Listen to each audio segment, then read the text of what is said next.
तो blockchain decoded series में हम लोगों ने लास्ट वीडियो में सीखा कि ब्लॉकचेन होता क्या है। मतलब हम लोगों ने एक डेफिनेशन डिजाइन किया कि ब्लॉकचेन एक डेटा स्ट्रक्चर है जिसे हम कहते हैं कि वो एक इम्यूटेबल डिस्ट्रीब्यूटेड लेजर है। तो हमें थोड़ा थोड़ा ऊपर से समझ आएगा, आपको भी समझ आएगा, मुझे भी थोड़ा थोड़ा समझ में आएगा ब्लॉकचेन क्या होता है। तो ब्लॉकचेन को प्रॉपरली समझने के लिए ना ये वीडियो में हम लोगों ने सोचे कि हम लोग एक खुद की ब्लॉकचेन डिजाइन करते हैं। एक डेटा है हमारे पास में, यहाँ पे आपको दिख रहा होगा डेटा ऑफ रिकॉर्ड्स, मतलब रमेश हमारा कुछ डेटा है। मतलब मैंने एक ट्रांजैक्शन बुक बनाया हूं जिसमें मैंने ये मंथ किस किस को कितना कितना पैसा दिया वो मैंने रिकॉर्ड किया, और मैं चाहता हूं मैं उसे ब्लॉकचेन में रिकॉर्ड करूं ताकि मैं अगर किसी को वो डेटा शेयर करूं तो लोग देख तो सके पर डेटा को मैनिपुलेट नहीं कर सके। तो मैंने रमेश को 10 रुपया दिया, सुरेश को 30 रुपीज दिया, महेश को 100 रुपीज दिया, और मैं चाहता हूं मैं एक ब्लॉकचेन डिजाइन करूं जिसमें मैं ये डेटा एंटर करूं।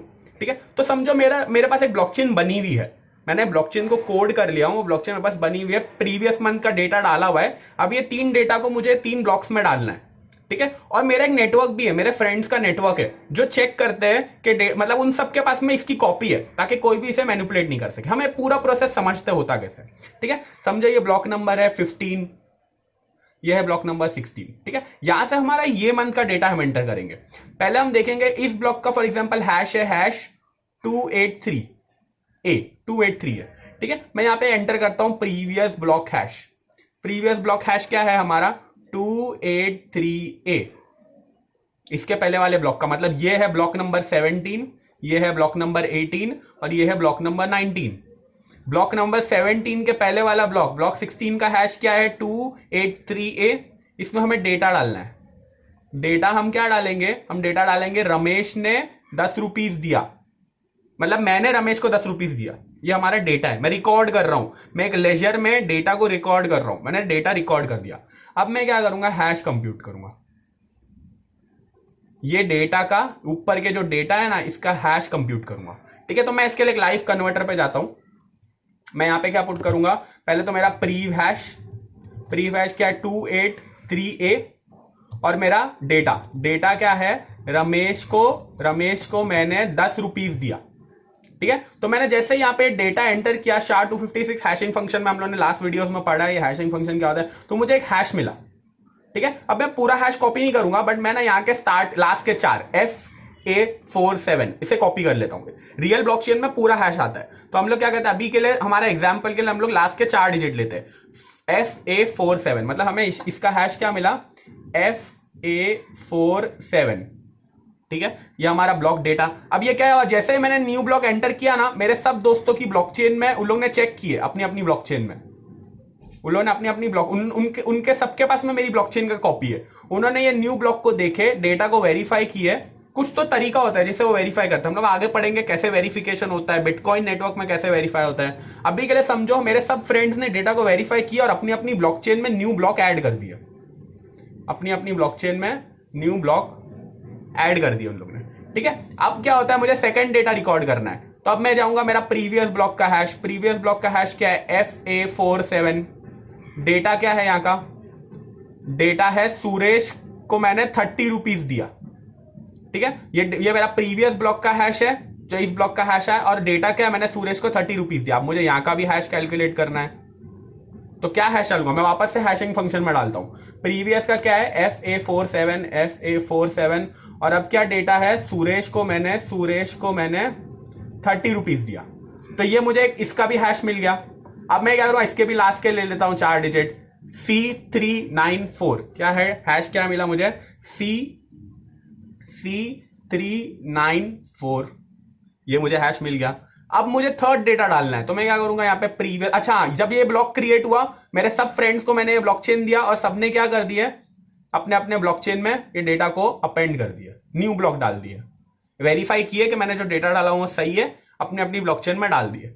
ठीक है, अब मेरा लास्ट ब्लॉक बनाना है मुझे प्रीवियस क्या है C394। ये देखो ये प्रीवियस हैश है, तो मैं प्रीवियस हैश लूंगा। डेटा क्या है मेरा, लास्ट डेटा क्या है, महेश को मैंने 100 रुपीज दिया, और मुझे यहाँ का भी हैश कैलकुलेट करना है। ठीक है, तो मैं वापस से अपने हैशिंग फंक्शन में जाता हूं। प्रीवियस हैश क्या है मेरा C394, और यहां पे मेरे को क्या करना है, महेश को 100 रुपीज दिया, तो मुझे यहां का भी एक हैश आ गया। मैं इसके भी लास्ट के 4 डिजिट ले लेता हूं A539, क्या आ गया मेरा हैश A539 A539। जैसे ही मैंने न्यू ब्लॉक क्रिएट किया, मेरे फ्रेंड्स ने भी अपनी अपनी ब्लॉकचेन में मेरा ब्लॉक ऐड कर दिया। ऐसे करते करते मैं जितना चाहे ना उतना डेटा मेरी ब्लॉकचेन में रिकॉर्ड कर सकता हूं, और वो रिकॉर्ड की कॉपी मेरे फ्रेंड्स के पास रहेगा ये नेटवर्क के अंदर।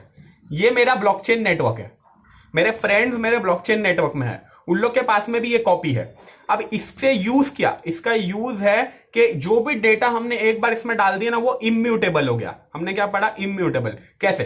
फॉर एग्जाम्पल ये ब्लॉकचेन ना कोई हैकर के पास में आ गया, मेरा एक फ्रेंड है फॉर एग्जाम्पल, वो बोला कि मैं भी तुझे तेरी नोड में चुनना चाहता हूं, सब उसको बोलते हैं कि ठीक है तू भी रख ले ये ब्लॉकचेन की कॉपी। इसके पास भी ये पूरे ब्लॉकचेन की कॉपी आ गई, और इसने क्या किया, इसने ना देखा कि मुझे ना मैनिपुलेशन करना है, मैं मैनिपुलेशन करता हूं, मैं ना महेश को ना 100 की जगह 200 रुपीज का ट्रांजेक्शन दिखा देता हूं। तो मैं क्या करूंगा, मैं महेश को ना 100 की जगह 200 रुपीज का ट्रांजेक्शन दिखा दूंगा, और ये रमेश को ना 10 रुपए की जगह ना 105 रुपीज का ट्रांजेक्शन दिखा दूंगा। मैं 5 ऐड कर देता हूं इधर, ठीक है। तो इसने क्या किया, अपनी ब्लॉकचेन के अंदर 105 डाल दिया। मतलब इसकी ब्लॉकचेन की कॉपी में जो ये फर्स्ट ब्लॉक रहेगा ना, इसमें इसने क्या किया, ये वाला जो ब्लॉक है इसने क्या किया, प्रीवियस ब्लॉक तो इसे प्रीवियस हैश तो पता था 283A, और इसने डेटा में क्या किया, डेटा में ना रमेश को 105 रुपए दे दिया, रमेश को 105 रुपए।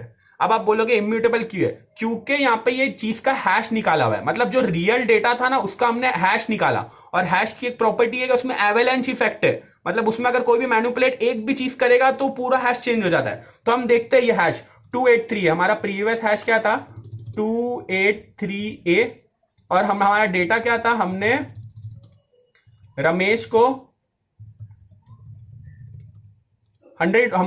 10 रुपीज दिया, हमने रमेश को क्या दिया, 10 रुपीज दिया, ठीक है।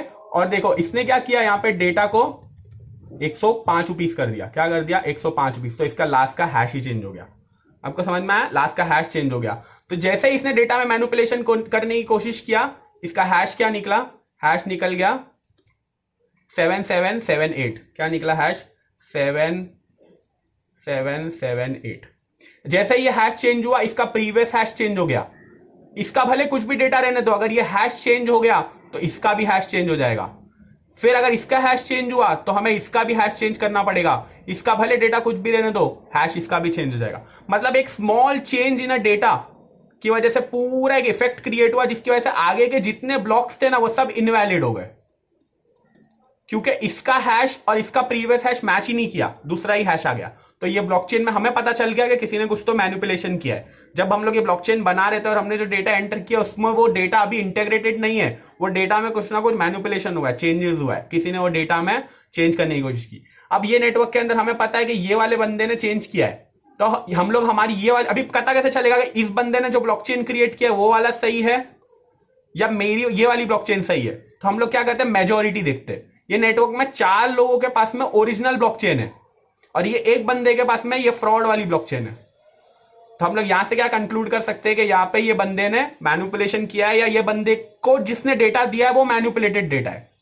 तो हम इसकी ब्लॉकचेन को डिस्कार्ड कर देंगे और इसको हमारी ब्लॉकचेन की कॉपी दे देंगे, बोलेंगे अब से तेरे पास ये ब्लॉकचेन रहेगी, तेरी वाली ब्लॉकचेन मैनिपुलेटेड है, मतलब वो रियल ब्लॉकचेन नहीं है, तू तेरी ब्लॉकचेन को डिस्कार्ड कर दे, हमारी ये वाली ब्लॉकचेन की कॉपी रख। इससे हमने हमारे डेटा को सिक्योर बना दिया। मतलब हमें पता है कि हमारे डेटा में कोई मैनिपुलेशन नहीं कर सकता। हमने एक बार डेटा जो ब्लॉकचेन में एंटर कर दिए, वो डेटा इम्यूटेबल है। क्यों? क्योंकि वो एक तो डिस्ट्रीब्यूटेड है, और यहां पे हम हैश फंक्शंस यूज कर रहे हैं। मतलब हमने हैश फंक्शंस और P2P का कॉन्सेप्ट यूज करके ब्लॉकचेन को इम्यूटेबल और डिस्ट्रीब्यूटेड बनाया। तो ये वीडियो का मकसद यही था कि आपको समझाना कि एक स्मॉल चेंज होगा तो वहां पे कैसे पूरा इफेक्ट क्रिएट होता है, एक कैसा एक एवेलेंस इफेक्ट क्रिएट होता है, जिसकी वजह से हमें पता चल सकता है कि डेटा जो था वो रियल डेटा था, क्या उसमें डेटा में मैनिपुलेशन हो गया।